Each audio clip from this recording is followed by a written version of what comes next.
Ladies and gentlemen, কার সাথে আজকে লাইভে আসছি? Can you guess, guys? None other than Jinan. So Jinan, ain't I your teacher? Sir ain't মানে তো বুঝলাম না। Ain't মানে বুঝতে পারবে না, রাইট?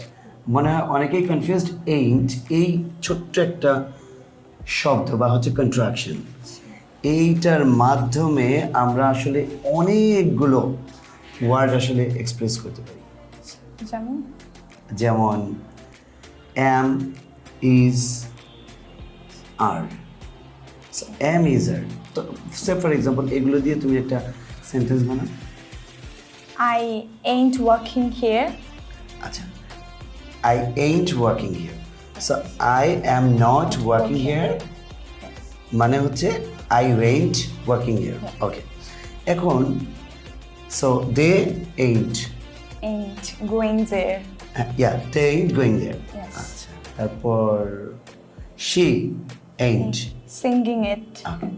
এটা তো আমরা বুঝতে পারলাম, তার অর্থ বি ভার্ব আমরা কাজে লাগাতে পারছি। একটু সরে যাচ্ছি, অর্থাৎ হ্যাভ ভার্বে আমরা এগুলো ব্যবহার করে দেখি, অর্থাৎ হ্যাভ এর রিপ্লেসমেন্ট হিসেবে কিন্তু এটা ব্যবহৃত হচ্ছে। For example, it hasn't life. It ain't life. Right. আর যদি আমি বলি যে I haven't done, I ain't done. Right, তার অর্থ তুমি এটা কিন্তু সুপার ইনফর্মাল। Yes. আচ্ছা, সুপার ইনফর্মাল সব জায়গায় এটা বলা যাবে না, but am not, is not, are not, have not, has not, এইগুলোর পরিবর্তে যেই কন্ট্রাকশনটি, অর্থাৎ এটা নেগেটিভ কন্ট্রাকশন যখন থাকে তখন এটা হচ্ছে এই বসে। আরও একটা ব্যাপার আছে, এখন তুমি বলো যে আমি কি আপনার স্টুডেন্ট না, এটার ইংলিশ বলো তো। Ain't I your student?